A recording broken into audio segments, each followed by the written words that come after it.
যে মেয়েটি বিয়ের 10 বছর পরেও মা হতে পারেনি, তাকে জিজ্ঞেস করবেন না কেন তার বাচ্চা হলো না। বিয়ের বয়স পেরিয়ে যাচ্ছে বলে হাসতে হাসতে সে মেয়েটিকে জিজ্ঞেস করবেন না সে কেন এখনো বিয়ে করেনি।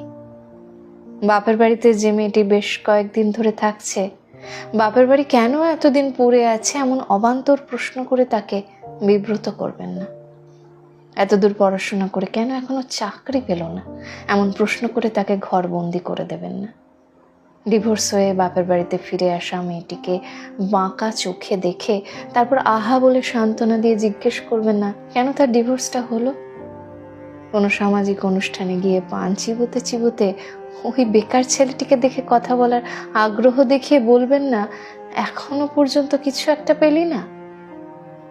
অক্লান্ত পরিশ্রম করে যে মেয়েটি 10 ঘন্টা ডিউটি সেরে একটু রাত করে বাড়ি ফিরলো, পরের দিন সকালে তাকে দেখতে পেয়ে জিজ্ঞেস করবেন না কাল অত রাতে কোথা থেকে ফিরলি, বয়স তো ভালোই হলো, তোর সব বন্ধুদের বিয়ে হয়ে যাচ্ছে, অথচ তোর বিয়েটা কবে খাবো। এমন অনধিকার দাবি করে সেই ছেলেটিকে অস্বস্তিতে ফেলবেন না। চাকরি পেয়েছে বলেই ট্রিট দিতে হবে, অন্যের পকেট কেটে হ্যাংলামির আবদার করবেন না।